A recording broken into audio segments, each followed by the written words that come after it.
Nobody on Millhaven Station liked making eye contact with Danny Rowe, and she had stopped caring about it 3 years ago. She leaned against the counter in a noodle stall in the station's lower market, waiting for a bowl of something the menu called broth, but looked more like engine coolant. The vendor, a short Sulhuri with pale blue skin and too many eyes, slid the bowl toward her without a word. His 4 eyes blinked in a quick pattern that Danny had learned meant discomfort.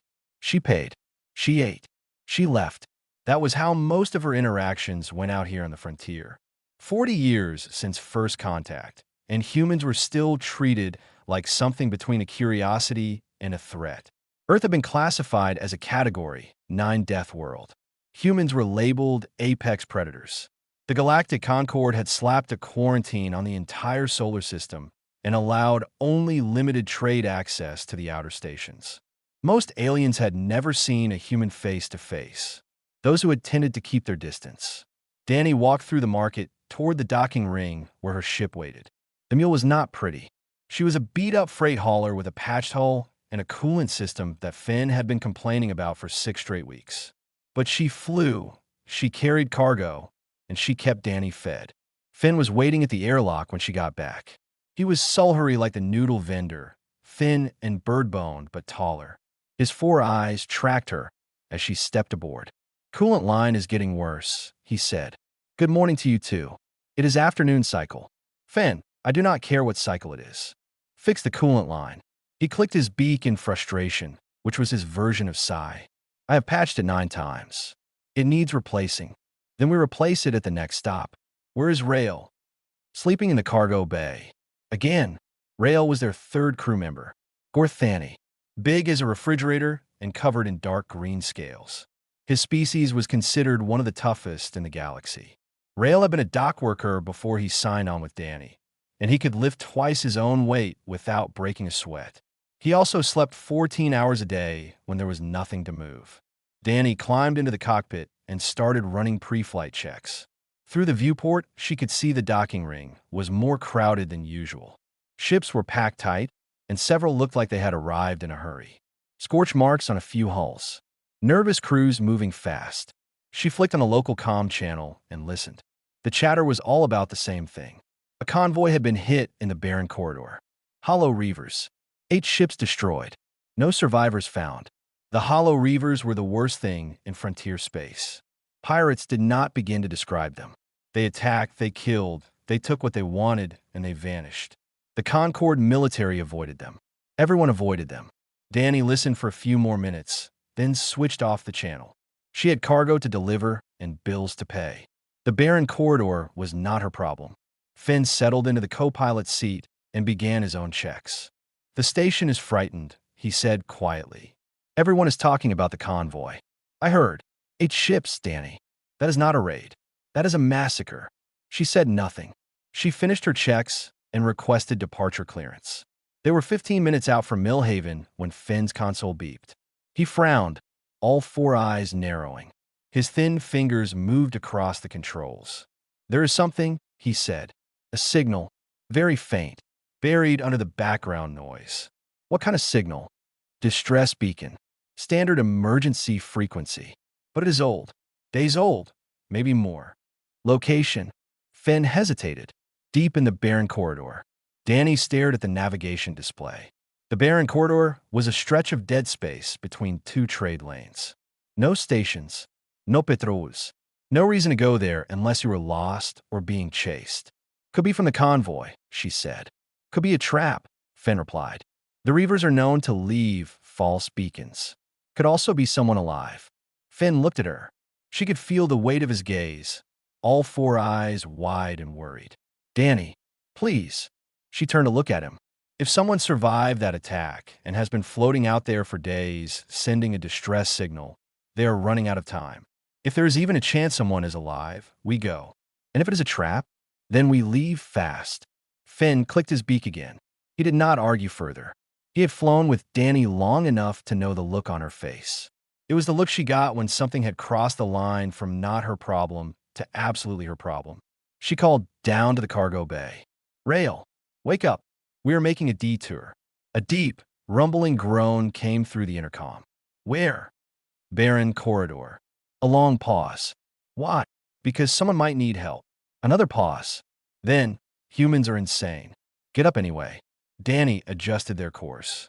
The mule groaned as she pushed the engines harder, and somewhere behind the cockpit wall, the bad coolant line hissed in protest. Finn watched the stars shift on the viewport as they turned toward empty space. His hands were trembling slightly on the console, and he folded them in his lap so Danny would not see. She saw anyway. She always did. It will be fine, she said.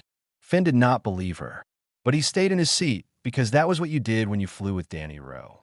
You followed her into the dark and hoped she was right.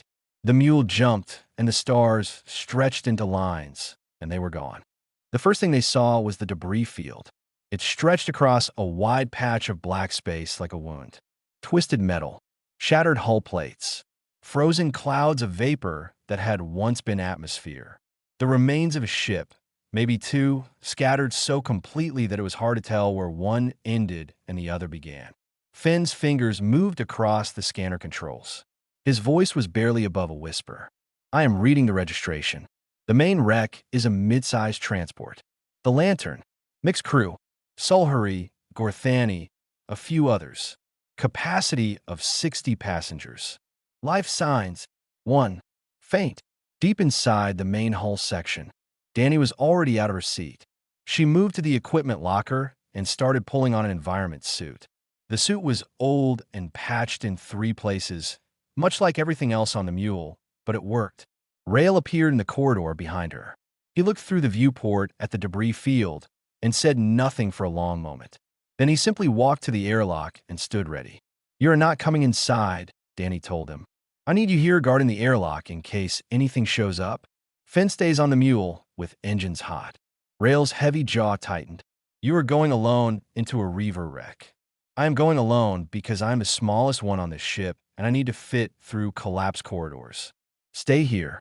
She sealed her helmet, cycled the airlock, and crossed to the wreck on a tether line. Inside the Lantern, everything was dark. Her suit lamp cut a narrow beam through the black. The gravity had failed, so she pulled herself along the walls hand over hand. The air inside was gone. Frost coated every surface. She found the first bodies in what had been a passenger compartment. Sulhuri, a family it looked like, 2 adults and a smaller one between them. They had died holding each other. The cold had preserved them perfectly, and Danny had to look away for a moment before she could keep moving. Deeper inside, the corridor was blocked by a collapsed bulkhead. She squeezed through a gap barely wide enough for her shoulders. On the other side, things changed. Someone had built barricades. Furniture, huig cargo containers, all shoved together to form walls across the corridor. She climbed over the first one and found a tripwire made from electrical cable stretched across the floor on the other side. If she had been walking in gravity, she would have hit it. She followed the barricades deeper. There were more traps. A section of ceiling rigged to collapse.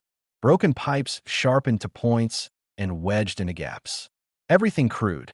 Everything desperate. Everything built by someone who had no weapons and refused to die without a fight. Then she found the reavers. The first one was pinned under a section of ceiling that had been brought down on top of it. Crushed. The second was nearby, a sharpened pipe driven through the gap between its neck armor. The third was further on, tangled in cables, its throat compressed until something had broken inside. Danny stopped counting the traps and started counting the dead. 5 hollow reavers in total. 5 of the most feared killers in frontier space. Each one bigger than Danny. Each one armored, and every single one of them dead. At the end of the corridor, behind a door that had been welded shut from the inside, she found the one life sign. Danny cut through the door with a plasma torch from her belt kit. It took 4 minutes. When the door fell inward, her lamp found a small storage room. The walls were scratched with marks. Tally marks. Someone had been counting days. Rin Hashi was curled in the corner. She was 22 years old. Small. Dark hair matted with dry blood that was not all hers. She wore the coveralls of an engineering apprentice. Her hands were wrapped in strips torn from her own clothing, and beneath the wrappings, her knuckles were split open and bruised black. She was alive. Barely. Danny knelt beside her and pressed 2 fingers to her neck. The pulse was there, thin and slow. Dehydration, blood loss, hypothermia creeping in now that the last heat in the compartment was fading. "Finn," Danny said into her comm, "I have a survivor. Human. Young. She needs medical now." There was a pause on the other end. Then Finn's voice, careful and controlled. "Understood. Med Bay is ready." Danny lifted Rin over her shoulder. The girl weighed almost nothing. She carried her back through the corridor of traps and dead reavers, over the barricades, through the collapsed bulkhead, and across the tether line to the mule. Rail was waiting at the airlock.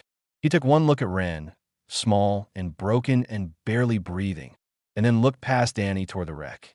His nostrils flared. He could smell the death even through the airlock seal. "How many?" he asked. 5 reavers. All dead. Who killed them?" Danny shifted Ren's weight on her shoulder. "She did." Rail stared at the unconscious girl. Then he stared at Danny. His expression was something she had never seen on a Gorthani face before. It took her a moment to recognize it. It was fear. They got Ren into the med bay. Danny worked on her with the steady hands of a former combat medic, setting up fluid lines and treating the worst of the wounds. Finn watched from the doorway, all 4 of his eyes wide and unblinking. Later, after Ren was stable and sleeping, Finn found Rail sitting alone in the cargo bay. The big Gorthani was staring at his own hands. Finn sat down beside him. For a long time, neither of them spoke. Then Finn said, very quietly, "She killed 5 of them. Alone, without a weapon." Rail closed his hands into fists. Then he opened them again. Then he said something Finn had never heard a Gorthani say before. "I could not have done that." The mule flew on through the dark, carrying its impossible survivor away from the graveyard she had made. Ren opened her eyes on the second day and screamed. It was not a scream of pain. It was the sound of someone waking up and still being inside the nightmare. Her body jerked upright on the med bay cot, and her hands came up in front of her face like she was blocking something. Her eyes were open, but seeing a different room, a different place, a dark corridor filled with things trying to kill her. Danny was beside her in 3 seconds. She did not grab her. She did not shout. She just knelt down so her face was level with Ren's and said, in the calmest voice she had, "You are on a ship called the Mule. You are safe. My name is Danny. I am human, like you." The word human cut through whatever fog Ren was trapped in. Her eyes focused. Her breathing slowed. She looked at Danny's face, and something in her expression crumbled. "They killed everyone," Ren whispered. "I know. I could not save them. I know. But you save yourself." Ren did not answer. She turned her head away and stared at the medbay wall and said nothing for the rest of that day. She started talking on the 3rd day. Not all at once. In pieces like pulling shrapnel out of a wound. Danny sat with her and listened and did not push. The lantern had been a passenger transport running between 2 frontier stations. Ren was aboard as an engineering apprentice, heading to a new job. The ship carried 60 people. Sulhuri families. Gorthani traders. A handful of species Ren did not know the names of. The Reavers came out of nowhere. 3 attacked ships. They disabled the lantern's engines in the first volley and boarded within minutes. The crew surrendered immediately. That was standard practice everywhere in frontier space. When Reavers boarded, you put your hands up and prayed. They only wanted your cargo. But these Reavers were not interested in cargo.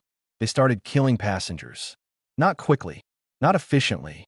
They did it slowly in the main corridor where everyone could see. Ren said they were laughing. She said the sound was the worst part. She hid. She crawled into an air duct and watched through a vent grate as a Reaver grabbed a Sulhuri child from its parents' arms and threw it against the wall. The child did not get up. The parent screamed until the Reaver silenced it too. Ren told this part in a flat, distant voice, like she was reading a report about someone else. "Something changed," she said. "I did not know how to explain it. I was scared. I was more scared than I have ever been. But then I watched that child die and the fear turned into something else. Something hot. Something that did not care about being scared anymore." She climbed out of the duct and found a welding torch in an engineering compartment. She built the first barricade from furniture and cargo containers. Then she built the traps. I kept thinking about my training, she said. Not engineering training. Survival stuff. Things my father taught me when I was a kid. How to build a snare. How to make a shelter. How to think when everything is going wrong. The first reaver came through her barricade and hit the tripwire. The ceiling collapsed on top of it. Rin did not wait to see if it was dead. She moved to the next position. The second one found a sharpened pipe the hard way. The third and fourth came together. She got one tangled in cables and choked it. The other she fought hand to hand in zero gravity for what felt like hours, but was probably 2 minutes. She described the fight in short, broken sentences, and Danny noticed that Rin's hands were shaking so badly she had to press them flat against her legs. The fifth reaver found her after she had sealed herself in the storage room. It tried to cut through the door. Rin waited on the other side with the welding torch. When it broke through, she hit it in the face with the full flame. Then she kept hitting it with whatever she could find until it stopped moving. After that, she welded the door shut, sat down in the corner, and activated the distress beacon she had pulled from emergency panel. Then she waited. For days. In the dark. Alone with the sounds of the ship dying around her. Finn listened to the whole story from the corridor outside the medbay. He did not enter the room. When Ren finished, he walked to the cockpit and sat in his chair and stared at the controls for a long time. Rail found Danny in the cargo bay afterward. The big Gorthani leaned against a crate and crossed his arms and spoke carefully. I have fought, he said. Many times. I am Gorthani. We are built for fighting. But what she did in that ship, that is not fighting. That is something else. What would you call it? Danny asked. I do not have a word for it. She was alone. She was unarmed. She was terrified, and she did not stop. She adapted every single moment. She thought while dying. My people cannot do that. When we are hurt, we rage. We are strong, but we are simple. She was not simple. She was something that kept changing shape until she won. Danny nodded. She knew what Rail was describing, even if he did not have a word for it. Humans called it different things. Grit, stubbornness, survival instinct. But it was older than any of those words. It was the thing that had kept humanity alive on a planet that threw ice ages and plagues and predators at them for 200,000 years. It was the refusal to lie down. They docked at a small station called Farpoint 2 days later to resupply. Danny told Finn and Rail to keep quiet about Ren. But someone talked. Maybe a dock worker saw the damage on the mule and asked questions. Maybe the wreck of the lantern was found by another ship. Whatever happened, by the time they left Farpoint, the story was already spreading across the frontier comm networks. A human girl, alone and unarmed, killed 5 Hollow Reavers. And far away, on the Concord capital world, a Drothi diplomat named Solin opened a classified file she had not touched in years and began to read with fresh eyes. Ambassador Solin had not slept in 2 days, and the file on her desk had grown from 12 pages to 400. She sat in her office on the Concord capital world, a city of glass towers and floating gardens built by species who had mastered space travel before humans had invented fire. She was Drothi, tall and thin, with a smooth exoskeleton the color of dark amber and compound eyes that saw in spectrums most species could not imagine. She was elegant. She was patient. And right now, she was deeply, quietly terrified. The report about the girl on the lantern had reached her desk 3 days ago through a back channel. A frontier station commander had flagged it as unusual. Solin had read it once and felt the floor shift under her feet. Not because a human had killed 5 Reavers. Because a human had done it in exactly the way her research predicted a human would. Solin had spent 20 years studying humanity. She had requested the assignment herself when she was young and idealistic, believing the quarantine of Earth was unjust, a cruel act of fear against a species that had done nothing wrong. She had planned to build a case for lifting the restrictions. Then she started reading. She opened the original quarantine file now, the one compiled 40 years ago by the first Concord survey team to reach Earth. The file was classified at the highest level. Fewer than 50 people in the entire galaxy had access to it. The survey team had spent 6 months observing Earth from orbit before making contact. Their report was 4,000 pages long, and the summary began with a single sentence that Solène had memorized years ago. We recommend immediate quarantine. This species should not exist. Earth itself was the first problem. The planet's environment was a catalog of horrors. Temperature extremes that ranged from 60 degrees below zero to 60 above. Tectonic plates that split continents apart and generated earthquakes powerful enough to level cities. Volcanic eruptions that blocked out sunlight. Oceans that covered 70% of the surface and were filled with predators. And the diseases. Earth had more active pathogens than any planet in the Concord database. Viruses that mutated so fast they outran every immune response. Bacteria that survived in boiling water, in frozen ice, in battery acid. The survey team calculated that the average human was exposed to more biological threats in a single year than most galactic species faced in a lifetime. Then there were the humans themselves. Pursuit predators, not the fastest or the strongest species on their own world, but built to chase things until those things collapsed from exhaustion. Forward-facing binocular eyes designed for tracking prey. An adrenaline system that suppressed pain and boosted strength in moments of danger. The ability to digest almost anything organic. Bones that healed stronger after breaking. Skin that scarred over wounds and kept going. Solène pulled up the biological data and laid it alongside the profiles of every other known Deathworld species. The Gorthani were strong and armored. The Kelvani were fast and venomous. The Rokari could survive in vacuum for short periods. Humans outperformed all of them, not in any single category, but across every category at once. They were generalists in a galaxy of specialists, and that was what made them terrifying. But it was the history that had sealed the quarantine. Solène opened the section of the file labeled Cultural and Conflict Analysis. The survey team had accessed human data networks and downloaded everything they could find. What they found was a species that had been at war with itself for its entire recorded history. Thousands of wars, millions of dead, weapons that progressed from sharpened rocks to nuclear bombs in what was, by galactic standards, the blink of an eye. And through all of it, through ice ages and plagues and famines and wars that killed tens of millions, the population kept growing. Humans did not just survive. They multiplied. They built cities and deserts. They farmed land that should have been poisonous. They sailed across oceans in wooden ships and climbed mountains that had no air at the top. The survey team's conclusion was simple. Humans were what happened when a planet tried everything it could to kill a species and the species refused to die. Solène had read all of this before, but tonight she was reading it differently. Tonight, she was cross-referencing the quarantine file with reports she had quietly collected over the last 20 years. Reports that had been buried, dismissed, or classified. A human miner on a gas platform who held a collapsing support beam for 9 minutes so that 12 workers could escape. His arms had broken in 4 places. He held on anyway. A human trader stranded on a toxic moon who walked for 3 days with a shattered leg to reach a settlement. When rescuers found her, she was still conscious and asked for water before asking for medical help.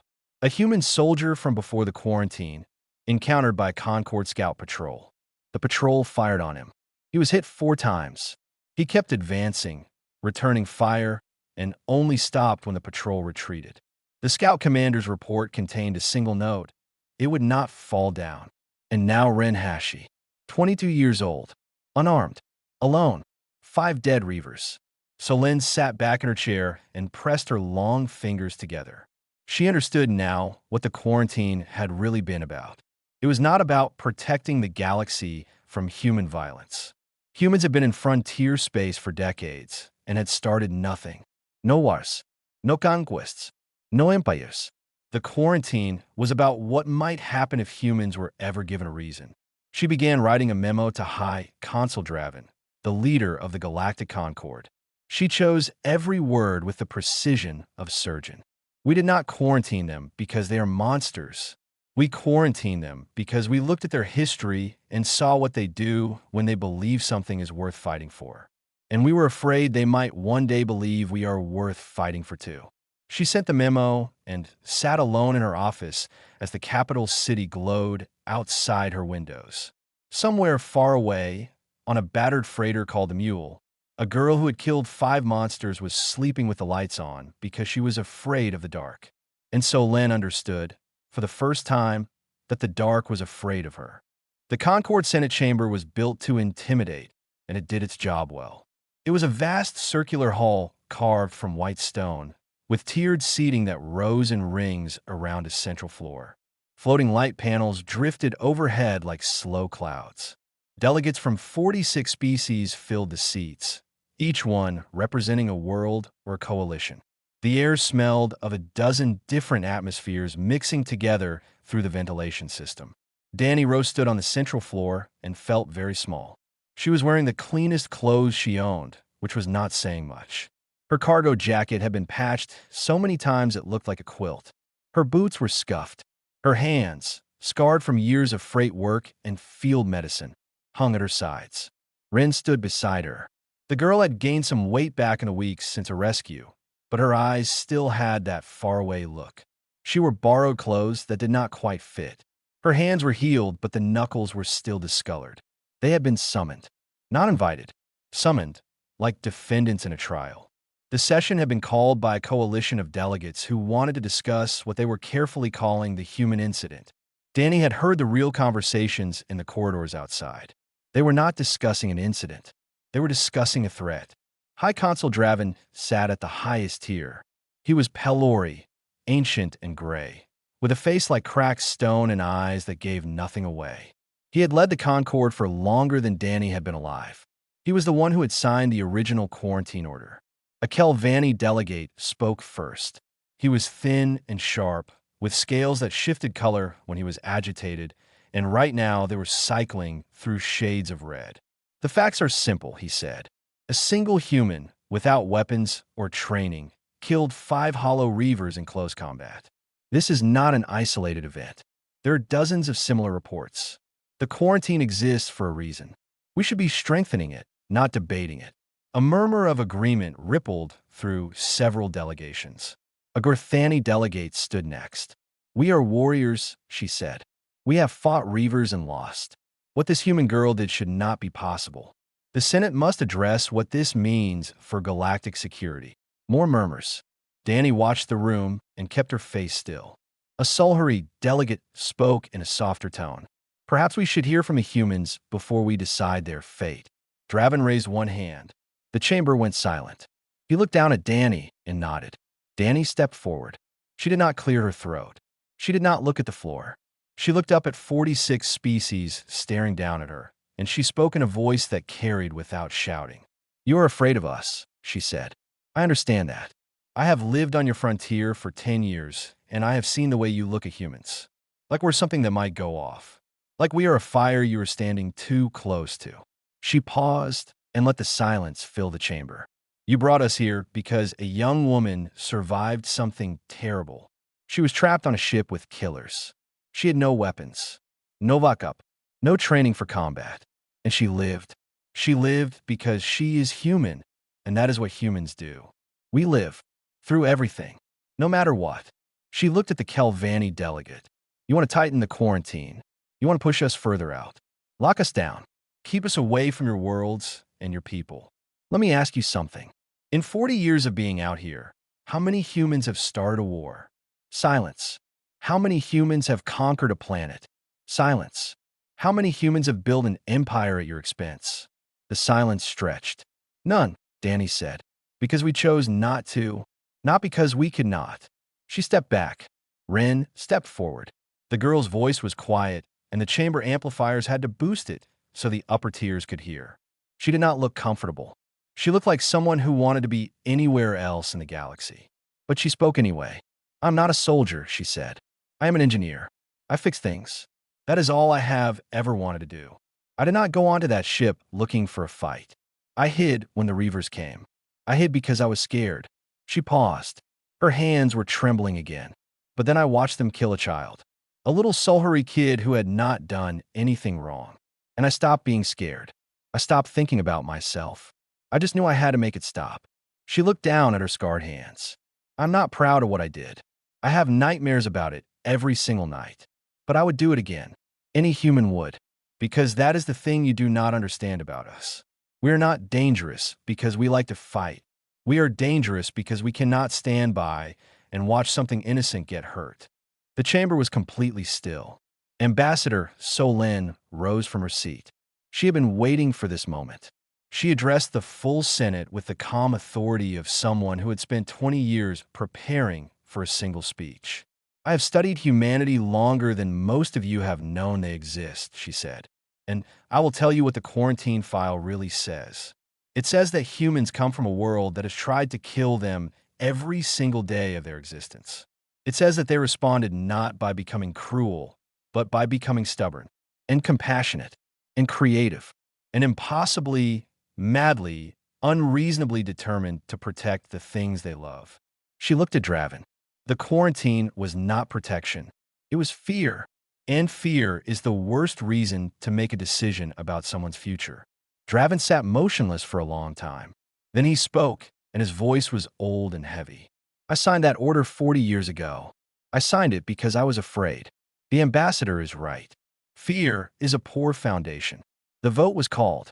It was close. 26-20 with several abstentions. The quarantine was lifted. Danny and Rin walked out of the Senate building together. Outside, the capital city stretched in every direction under an alien sky. Two suns hung low on the horizon, casting long golden shadows across the towers. Rin stopped on the steps and looked up at the sky she had never been allowed to see before. Now what? She asked. Danny put a hand on her shoulder. Now we go wherever we want. 6 months changed everything and nothing at the same time. The quarantine was gone. The invisible wall that had kept humanity pressed to the edges of civilized space for 40 years had been voted away in a single afternoon. Human ships were now allowed in the intertrade lanes. Human workers could apply for positions on Concord stations. Human engineers, doctors, builders, and traders were slowly filtering into a galaxy that had spent decades pretending they did not exist. But change is slow, even when the law says it should be fast. Danny noticed the difference in small ways. At Millhaven Station, the noodle vendor who had never looked her in the eye for 3 years actually nodded at her when she came to the counter. He still blinked nervously, all 4 eyes going at once, but he nodded. It was a start. At a fuel depot near the Farpoint cluster, a Calvani mechanic asked her a question about the mule's engine configuration. Not because he had to, because he was curious. He had never spoken to a human before, and he wanted to know how their ships worked. Danny showed him the engine room, and he spent an hour asking questions and taking notes, his color-shifting scales cycling through shades of blue that Fenn later told her meant fascination. Not everyone was friendly. At a trading post on the border of Gorthani space, a group of merchants refused to do business with her. They stood in a cluster and watched her pass like she was a storm they were waiting to survive. Danny did not argue. She found another merchant, completed her trade, and left. "Does it bother you?" Finn asked as they pulled away from the station. "What?" "The ones who are still afraid." Danny thought about it. Fear takes time to die. You cannot vote it away. You have to outlive it. Finn clicked his beak softly. He had been doing that less lately. Not because the mule's problems had gotten better. The coolant line was still terrible. But because something between him and Danny had shifted in a way he was only now beginning to understand. One evening, while they were drifting between jobs in a quiet stretch of space, Finn told her the truth. "When I first joined your crew," he said, "I was afraid of you." Danny looked at him. "I know. Not because you were violent. You were the opposite. You were calm, patient, kind, even. That was the part that scared me, because I could feel something underneath it. Something deep and still, like water over a deep hole. I did not know what was down there. And now..." Finn's 4 eyes blinked in a pattern Danny had never seen before. It took her a moment to realize it was the Solhuri expression for trust. "Now I know what is down there," he said. "It is the same thing that made you fly into the barren corridor for a stranger. The same thing that made Rin fight those reavers. It is not rage. It is not bloodlust. It is the part of you that cannot walk away when someone needs help.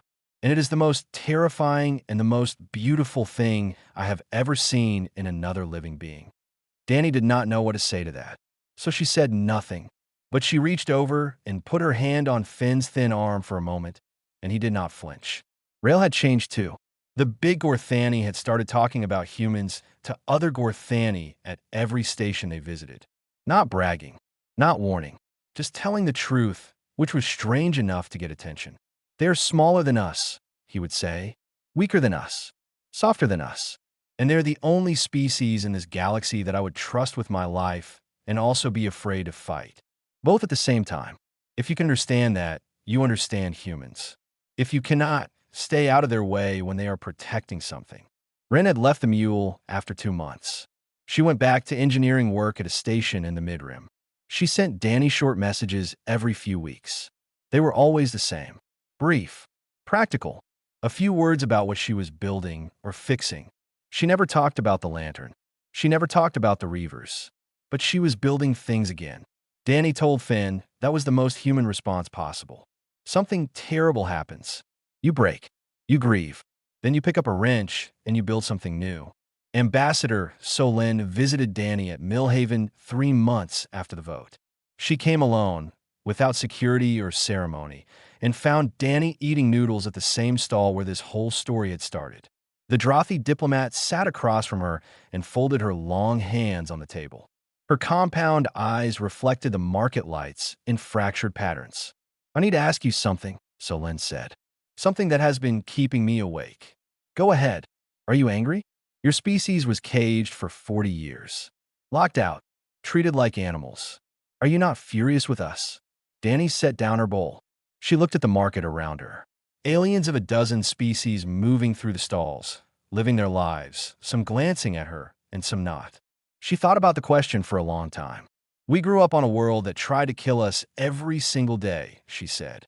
"Ice ages, plagues, predators, volcanoes, floods, our own stupidity more than once. A cage is nothing. We have survived worse than a cage." Solin stared at her. "Then what matters to you? What matters is what you do when the door opens. You opened it. That is what I will remember." Solin sat with that answer for a while. Then she said, very quietly, "I think I finally understand why we were afraid." "Why?" "Because you forgive, even when you should not, even when we do not deserve it. And that means you are better than us, and we knew it, and we could not stand it." Danny smiled. It was a tired smile, but it was real. "We are not better. We are just stubborn." Solin left after that. Danny finished her noodles and walked back to the mule. Finn was in the cockpit running checks. Rail was asleep in the cargo bay. The coolant line was hissing again. Everything was exactly as it always was, except the galaxy outside the viewport was a little bit bigger now. Danny dropped into the pilot's seat and pulled up the job board. Dozens of listings. Inter-system runs that had been closed to humans for her entire life. New routes, new stations, new worlds. She scrolled through them, and for the first time in years, she felt something she had almost forgotten. Possibility. Finn glanced over at her. Where to next? Danny looked at the stars and grinned. Everywhere.